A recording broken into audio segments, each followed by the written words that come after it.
Jesus. Ano pa? Everlasting life. Diba? Ano lang pagkain na? Masarap. Wala na mga veg. So sa langit po, i-imagine natin yung langit as parang the place of perfection. Andun na lahat eh. Diba? Sabi pa nga, happiness, Jesus Himself, andun na. Tapos, eternal life. Pero, ngayong umaga, pag-uusapan natin ang 5 mga bagay na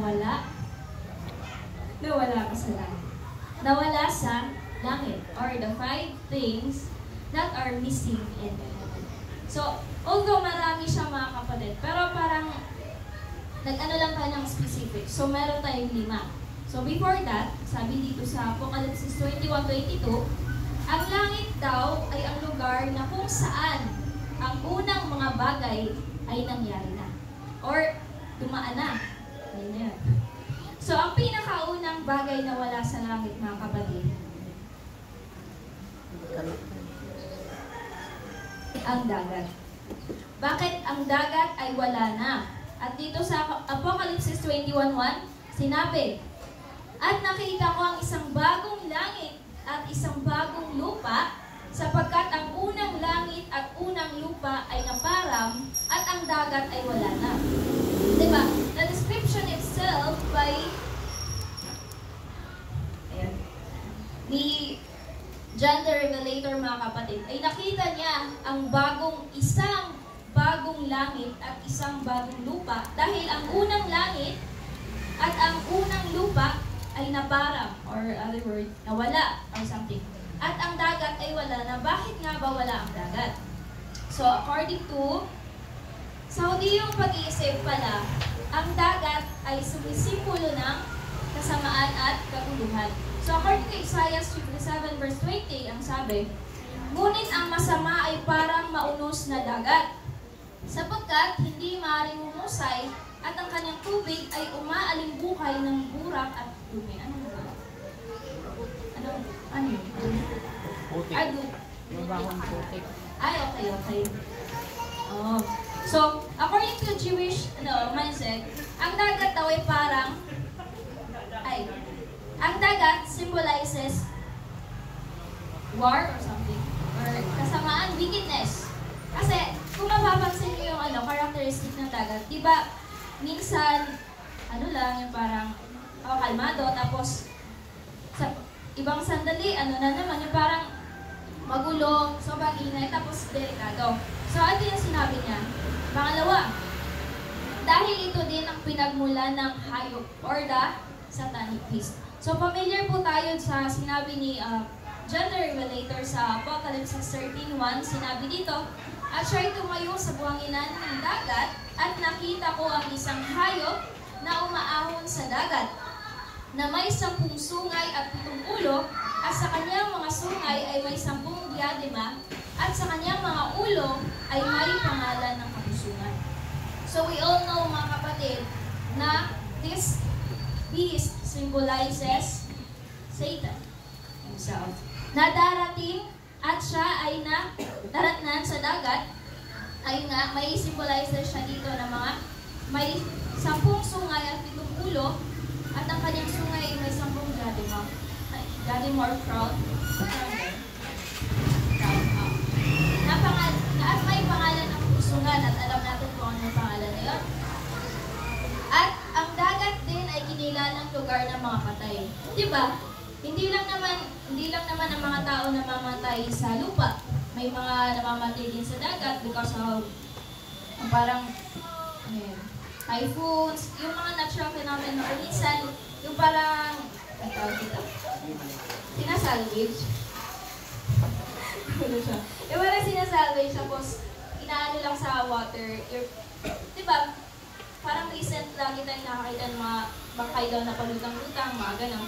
So dito, at binigay ng dagat ang mga patay na nasa kanya, at binigay ng kamatayan at ng Hades ang mga patay na nasa kanila, at sila'y natulan bawat tao ayon sa kani-kanyang magawa. So this happenings, mga kapatid, ay eto na po yung araw na kung saan ang Panginoon ay kamatayan ay babangon sa unang pagkakataon at hahatulan kung ano ang kanilang ginagawa. So, ito yung unang mawawala sa langit. Ang dagat ay wala na dun sa langit. Pangalawa, ang kamatayan ay wala na. So, recently lang, parang last Sabbath, pumunta tayo ng wake, or tawag dito? Lamay. Hindi na ako marunong. Punta kami ng Lamay. So, most of the people there are not inventors. Pero, ang kagandahan is nakikinig sila. Ang sabi dito, at Apocalypse 21:4, sinabi, at papahiran niya ang bawat luha sa kanilang mga mata at hindi na magkakaroon ng kamatayan. Hindi na magkakaroon pa ng dalamhati o ng pananambitan man o ng hirap pa man ang mga bagay na nang una ay naparang. So, di ba, pag once tayo ay isa sa mga taong nawala ng mahal sa buhay, hindi natin masasabing, okay lang yan kapatid, okay lang yan. Di ba? Kasi pag tayo, we ourselves na nakakadanas nun, sobrang sakit. Kasi that certain people na nawala sila, kasama ko dun. Pero, ang kagandahan lang sa langit, mga kapatid, ay ang kamatayan na sinasabi at iniiyakan natin, dinadalamhatian natin sa lupa ay mawawala na sa langit.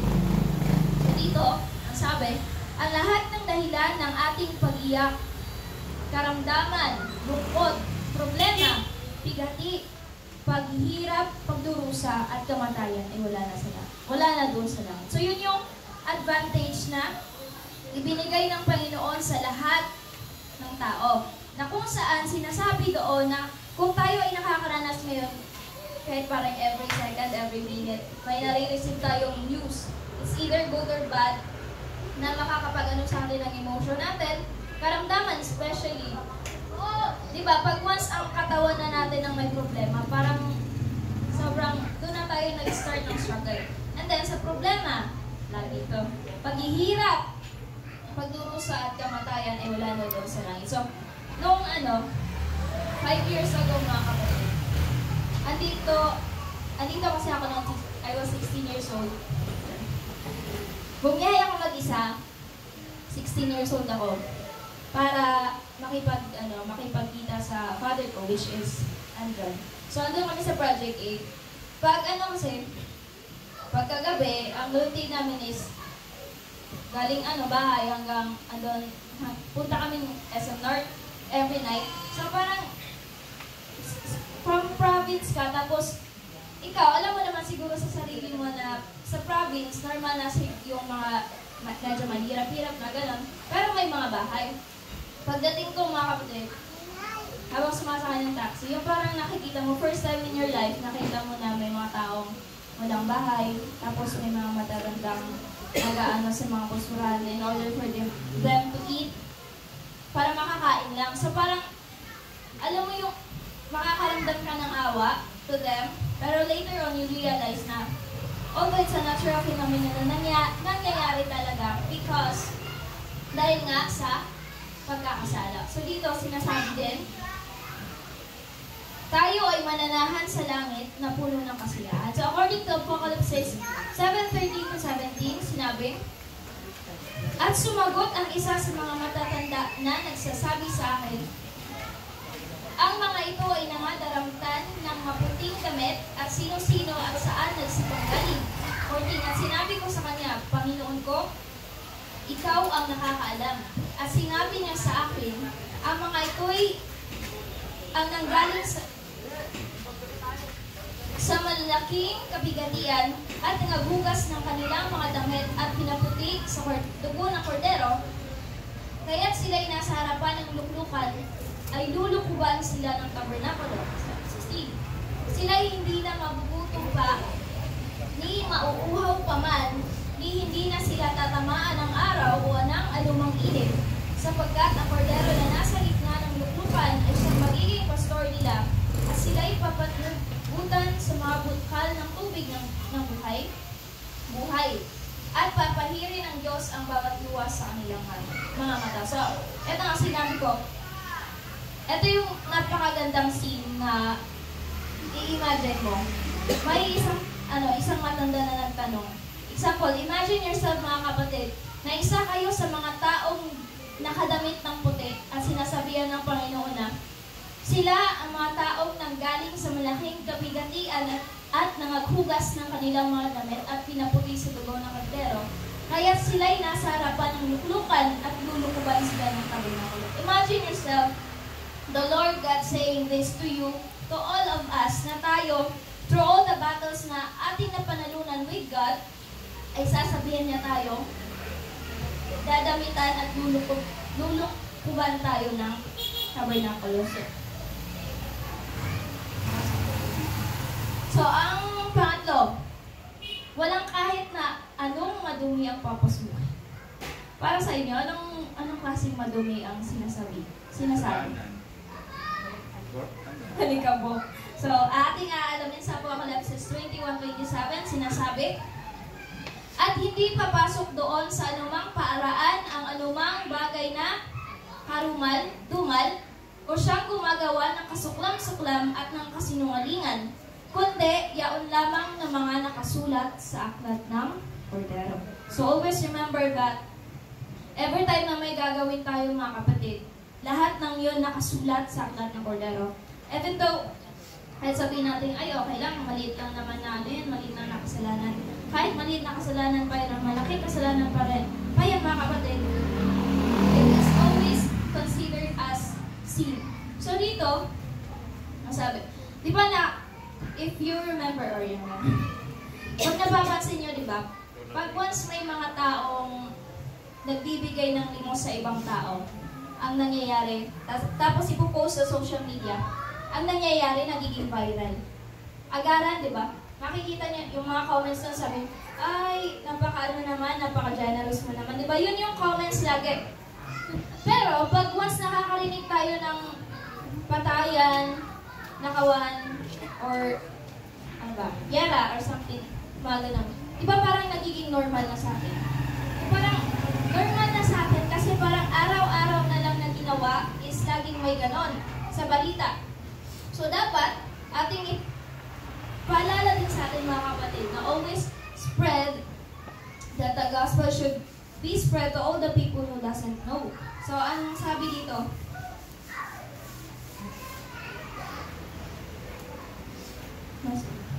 Ang lahat ng kasamaan na nakapalibot sa atin ay mawawala na.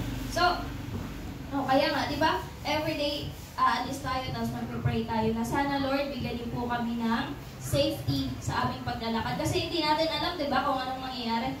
Yung iba nga, are you familiar with the accident sa Antique? Yung bus accident, di ba? Sobrang ano lang, may communication pa sila with the parents and all. Pero biglaan na lang, mawawala. We don't know kung kailan yung time natin. So, ang sinabi dito, walang tao din na hindi banal ang makakapunta sa langit. So, yung taong hindi banal is in line siya doon sa madumi. Apocalypse 21:8, sinabi, ngunit sa mga duwag, ano klaseng duwag? At sa mga hindi mananampalataya, at sa mga kasuklam-suklam, at sa mga mamamatay tao, at sa mga makikiapid, at sa mga ngaway, at sa mag-aaway or magagaway? Okay. At sa mga mapagsamba sa Diyos-Diyosan, at sa lahat ng mga sinungaling, ang kanilang bahagi ay sa dagat-dagatang nagniningas sa apoy at usopre na siyang ikarawang kamatayan. So ito yung isa sa pinaka-nakakatakot ng message sa Bible kung alam natin mga kapatid. Diba? Ngunit sa mga duwag, this represents, alam niyo yung ano, for example, isa ka sa mga taong bigyan ng chance na makarinig ng salita ng Panginoon. Tapos, dadating yung point na, di ba, kukuha tayo ng decision in order for them to, para tanggapin ang Panginoon. Pero, dahil kasi may mga hindrance, for example, ayaw ng parents mo na tanggapin mo ang Panginoon. Ikaw sa sarili mo maduduwag ka kasi ayaw ng parents mo. Kasi yung consequences nun is either itatakwil, ano ba, hindi nakikilalanin, or the other way, yung parang It's either bububugin ka. So, yung parang nagiging consequences. So, yung parang tinatawag na banal. Impis na, tanggapin mo ang Panginoon kasi siya yung may-ari sa iyong buhay. Pero, itatakwil mo ang Panginoon kasi naduduwag ka dahil sa mga opinion ng ibang tao. So, mga hindi mananampalataya, hindi natin sila ma-judge kasi tayo mismo sa sarili natin bilang mananampalataya may kakulangan. Ano sa tingin niyo yung kulang? Marami. Kasi hindi natin sila nabibigyan ng salita ng Panginoon. Kahit tayo sa sarili natin mga kapatid, kahit nandito na tayo nananampalataya na tayo, minsan ang dami pa rin kulang. Kahit sa sarili natin, hindi din natin na papakain ng mga salita ng Panginoon. So, next. Eto. Walang Diablo at kanyang mga alagad. So, kung naalala niyo mga kapatid, yung Diablo is described as the lion. Sino nga ulit yung lion's favorite food? Ha? Wala. Ang pinakapaboritong pagkain ng Diablo ay tayong lahat. Walang exemption mga kapatid. Dahil, yun nga, ang sabi ng ano dito is walang Diablo at kanyang mga alagad. So wala na, at sinabi, at ang Diablo na dumaya sa kanila ay binulid sa dagat-dagatang apoy at asopre na kinaruroonan din ng hayop at ng bulaang propeta at sila'y pahihirapan araw at gabi magpakailan-kailanman. So ito yung consequences. At panghuli, walang hindi ligtas doon sa langit. So, hindi na tayo mag-worry mga kapatid. If ever na alam natin sa sarili natin na we follow God, hindi na tayo mag-worry na hindi tayo maliligtas. So, number 4. Wala nang kahit anong isinumpa.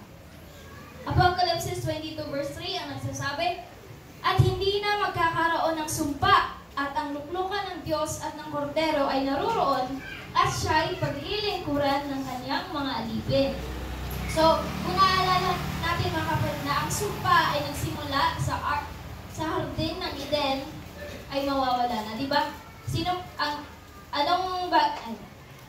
Paano nga ba isinumpa si Adan? Pinarusahan. Ang unang isinumpa ay ang ahas, if I'm not mistaken. Ang lupa. Ang lupa ay sinumpa na kung saan paghihirapan ni Adan ng dugo at pawis bago siya maka-ani. Kasi sa Garden of Eden, di ba? Andun na lahat eh. Kuha ka na lang, pero ang problema nga, pumasok si Satan. So, ayun. Pero ang kagandahan mga kapatid, ay yung sumpa daw na meron doon sa hardin ng Eden ay mawawala na. At ang sabi, ang paraiso na nawala kay Adan at Eva ay babalik doon sa langit. Kahit hanapin pa natin kung sa, ayun, modern na tayo, Google Map. Diba? Kung mga kapatid, kung hahanapin nyo doon ang Garden of Eden sa Google Map, tingin nyo mahanap nyo. Tingin pa natin, mahanap natin ang Garden of Eden sa Google Map. Try natin. Diba? Sa Bible itself, diba, ang existence ng Garden of Eden ay nawala. Bakit kaya? Kasi, the Garden of Eden is holy. At hindi pwedeng papasukan doon ng hindi banal ang hardin na kung saan nandoon ang puno ng buhay. So kahit na anong mangyari, kahit hanapin pa natin dito sa lupa ang Garden of Eden, hindi natin matatagpuan. Bakit? Hindi natin alam or may record siguro sa Bible na tinaas or kinuha ng Panginoon ang Garden of Eden. So dito, ang panglima, hindi na magkakaroon ng gabi doon. Ha? Wala nang gabi. Wala na matutulog. Hindi. Ang sabi dito, at ang mga pintuan niyaon ay hindi ilalapat kailanman sa araw. sapagkat hindi magkakaroon doon ng gabi, at hindi na magkakaroon pa ng gabi, at sila hindi na nangangailangan ng liwanag ng ilawan, ni ng liwanag man ng araw, sapagkat liliwanagin sila ng Panginoon Diyos, at sila'y magkahari magpakailanman. Dito sa lupa, ang tanging source of ilaw natin is, aside sa araw, Meralco. Diba? Gano'ng kamahal ang kuryente? Ngayon, tumaas yung, if I'm not mistaken, tumaas ata or tataas yung singilan ng kuryente sa lupa. Pero ang kagandahan, mga kapatid, sa langit ay hindi na nangangailangan daw ng liwanag ng ilawan. Bakit? Niliwanag ng mga araw dahil liliwanagan sila ng Panginoon. So dito, ang araw at gabi ay nilikha ng Diyos upang ating maging gabay na matukoy ang bilang ng panahon. So, kung naalala niyo sa creation, mga kapatid, after ng Panginoon mag-create ng isang bagay, may araw at gabi na dumaan at tinawag na ito unang araw. Unang araw ba? Parang ganon. So parang ito yung magiging natin, yung magiging palatandaan natin na may isang araw na ang lumipas. Tapos sa pamamagitan nito, malalaman natin kung paano ang wastong pagbilang ng ating mga araw sa sanlibutan. Psalms 90 verse 20. Birthday natin. Diba? Natin malalaman kung ilang taon, ilang araw na ba tayong namumuhay dito sa sanlibutan. At ngunit doon sa langit, wala na gabi at ito ay napupuno ng liwanag. So, at ang lahat ng mga banal ay mamumuhay ng walang hanggan. Mateo 25 verse 46. So, ulitin natin, 5 mga bagay na wala sa langit.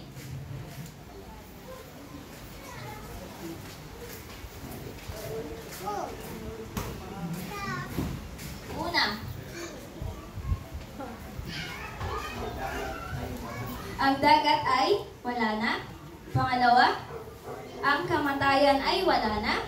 Pangatlo, walang kahit anong madumi ang makakapasok. Pang-apat, wala na kahit na anong isinumpa. At pang-lima, hindi na magkakaroon ng gabi doon. Diba? Pinag-compare natin, mga kapatid, unang-una pa lang tinanong ko kayo, anong mga bagay na meron sa langit? Ang sagot nyo, eternal life, Jesus, ano ba yun? Happiness.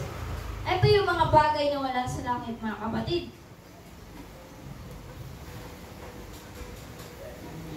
Pero may question, ay may ano wala. Ngunit itong 5 ay pwedeng maging 6. Pwedeng maging 6. Possible na maging 6 itong 5 mga kapatid. Handa na ba kayo sa pang-6? Hindi? Ikaw. Ang tanong, mawawala ka ba sa langit? Evaluate yourself. Sa ngayon na situation, mga kapatid, tanungin mo sarili mo, mawawala ba ako sa langit? At yung magandang question, diba? Kasi hindi natin alam, hindi natin determine kung hanggang saan yung faith na kaya natin. So, ito yung binasa ng ating kapatid kanina, ating pag-aaralan. At yung sinabi, sinisiguro mo ba ang iyong kaligtasan? Sinisiguro ba natin? Ang sabi dito, kaya mga kapatid, lalong pagsikapan ninyo ng mga natag kayo sa pagkatawag at pagkahirang sa inyo. Sapagkat kung gawin ninyo ang mga bagay na ito ay hindi kayo mga titisod kailanman, sapagkat sa gayon ay pinamamahaging sagana sa inyo ang pagpasok sa kariang walang hanggan ng Panginoon natin at tagapagligtas na si Jesucristo. Ang sinabi, pagsikapan natin na magpanatag tayo sa pagkatawag at pagkahirap. Being saved is an honor. Bakit? Pag once tayo ay naging ligtas, mga kapatid, always remember na ang gantimpala na ibinigay sa langit ay kagaya ng inyong mga nabanggit. Apaka-honor natin, mga kapatid. Bakit? Doon wala ng kamatayan. Kaligtasan na ang meron. Wala na tayong iisipin na problema. Hindi na tayo iiyak pa. Yun yung pinakamaganda. Pinaka-honor tayo doon. Pero, ang sinabi doon, pakaingatan. Huwag nating hayaan, mga kapatid, na ang kaligtasan na ibinigay ay mawala. Kasi, hindi natin madidetermine kung hanggang kailan tayo susubukin at hanggang kailan tayo lalaban sa Diablo. So, dito, paano nga ba tayo paano ba natin mapapanatili ang kaligtasan? So dito, sundin at gawin ang utos ng Panginoon habang hindi pa huli ang lahat. It's not enough, mga kapatid, na alam lang natin ang utos, pero hindi natin ginagawa. Diba? Nalalaman lang natin, pero hindi natin ina-apply. Yung parang nagiging worse. So sinasabi, at sinabi niya sa kanila, magsiayon kayo sa buong sanlibutan at inyong ipangaral ang ebanghelyo sa lahat ng pinapal. Ang sumasampalataya at mabautismoan ay maliligtas, datapwat ang hindi sumasampalataya ay parurusahan. So dito, manatiling tapat at naglilingkod sa Panginoon hanggang sa kamatayan. So ito yung verse na pag naririnig ko, parang naano yung puso ko. Kasi dalawa ng tao ang nagsabi sa akin nito. At nakita ko kung paano sila namatay. Nakita ko yung pamumuhay nila bago sila namatay. So ang isa, dalawa nang nagsabi nito, mga kapatid, at alam ko sa sarili ko na they are really, inaano nila yung word ng Panginoon. Kasi yung isa, elder. Itong elder na ito, mga kapatid, believe it or not, 5 beses na siyang na-stroke. Diba? Ang pinakamataas na rate is 2 beses or 3 beses. Nang-stroke, if naano ko, presyo na. Diba? Pero itong taong ito, mga kapatid, is 5 beses na stroke. Tapos, yung bahay nila sobrang layo pa sa simbahan. Pero, parang 3 kilometers away. Tapos, sobrang bukid pa. Sobrang tirik ng dadaanan. Ano lang? Nilalakad niya lang. Siya lang mag-isa, minsan kasama anak niya. Imagine, mga kapatid, yung faith niya. Sobrang layo nila compared sa amin. Pero mas nauuna pa siya ever with Wednesday, Friday, Vesper, at saka Sabat. Ito yung nakakaano na may mga taong sinasabi talaga na hanggang kamatayan.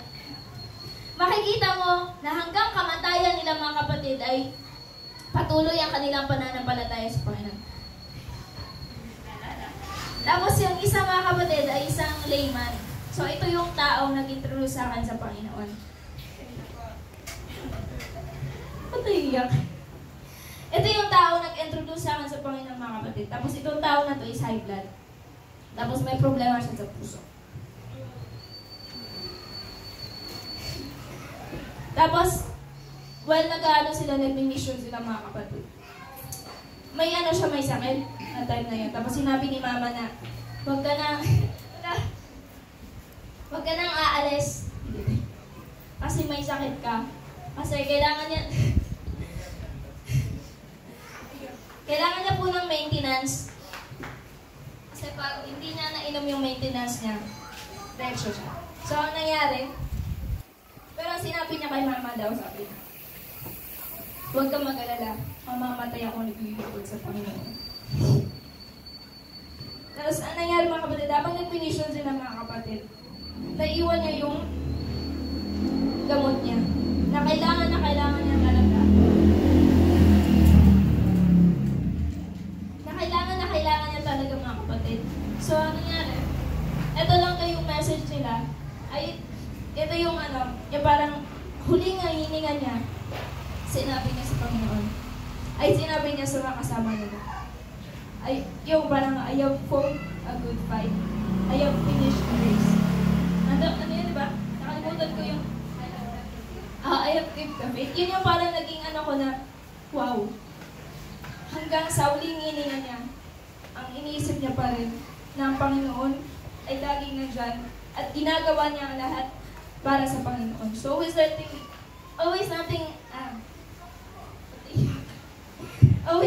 tatandaan mga kapatid, na ang ating pananampalataya ay hindi para sa mga tao. Ang pananampalataya natin ay para sa glorification ng Panginoon. Naging matatag tayo hindi dahil sa mga tao, kundi naging matatag tayo dahil sa bawat pagsubok na dumating sa ating buhay, nandyan ang Panginoon.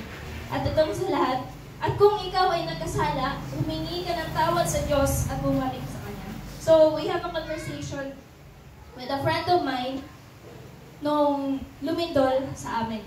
So, itong friend ko na ito mga kapatid, ay hindi na siya nagsisimba. Tapos lagi niyang sinasabi sa akin na, ay, yung parang na conversation goes so long, nasabi niya sa akin, matatanggap pa kaya ako ng Panginoon? Kasi, di ba, yung parang inaano mo sa sarili mo, ikaw sa sarili mo, kailangan mo sabihin sa ibang tao na ang Panginoon ay laging bukas na tumanggap sa sinumang tao na iiwan ng kasalanan para bumalik sa Kanya. So yung parang naging verse, Luke 9, may Bible po ba kayo doon? Ito po yung naging ano namin. Luke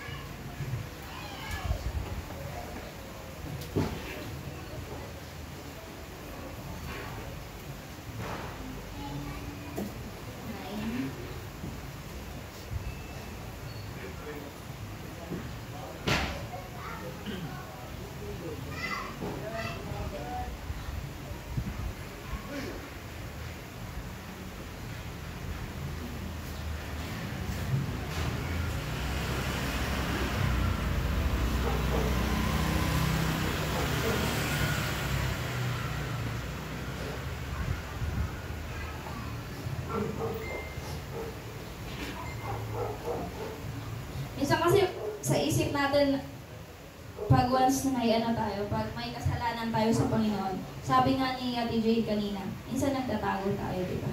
Na parang iniisip natin na, ay may kasalanan ako ngayon, hindi ako tatanggapin ng Panginoon. Parang hindi na ako worth it na mag-pray sa Panginoon kasi may kasalanan ako eh. Parang iniisip natin na mas ipalayo muna yung sarili natin, cool down muna tayo hanggang sa maitama natin yung mga mali natin. Pero gusto natin tatandaan mga kapatid na hindi natin maitatama ang ating mga kamalian kung tayo lang sa ating sarili. Kundi kailangan din natin ng tulong sa Panginoon. Ito sabi, sa Luke 15 verse 9 to 10, Bisaya kasi yung mga Bisaya, okay lang ba basahin yung Bisaya? 15. English na lang? Bisaya? Hindi. Ito. English. And when she had found it, she called her friends and her neighbors together, saying, Rejoice with me, for I have found the peace which I had lost. Likewise, I say unto you, there is joy in the presence of the angels of God over one sinner that repented. So, ang napakagandang mensahe mga kapatid na ating always nating tatandaan na kung sino man kagaya natin na makasalanan dito sa mundo, iniisip pa natin na tayo ay mawawala sa langit, pero always nating tatandaan, lagi man tayo nagkakasala, pero ang sobrang kagandahan ng Panginoon, ibinibigyan niya tayo ngayon ng time in order for us to repent. Diba? Always nating naririnig na ang Panginoon ay babalik na. Ang Panginoon ay malapit na. Pero lagi natin yung sinasabi, bakit wala pa? Ito yung sobrang napakagandang mensahe na binibigay ng Panginoon sa atin na dinidelay ng Panginoon ang kanyang pagbalik upang ang lahat ng mga taong hindi pa nakakapag-repent sa kanilang mga kasalanan ay bumalik. Ito yung napakagandang mensahe ng Panginoon. At sa kung saan tayo man ay bumalik sa Kanya bilang isang makasalanan at hinugasan ng Panginoon tayo bilang makasalanan, ay ang Panginoon ay sobrang galak na tayong lahat ay babalik. So always remember, tanungin natin ang sarili natin at huwag nating hahayaan na isa tayo sa mga bagay na mawawala sa langit. Happy Sunday.